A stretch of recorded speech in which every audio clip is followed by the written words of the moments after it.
Becoming a professional 3D animator isn't something that's usually like any professional career, achieved in just a few weeks, months or even years. It's a career path that takes a great deal of love and dedication to the art form. But if you love it, then it's going to be completely worth it.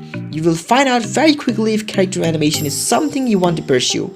It's at times frustrating, confusing and above all difficult, but it can also be most rewarding art form, as you get to be the one to breathe life into your characters and make your ideas a reality for others to enjoy.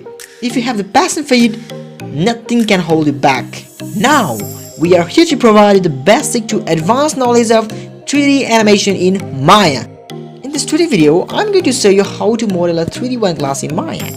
Before starting this tutorial, please don't forget to subscribe our channel and hit the bell icon for more interesting videos.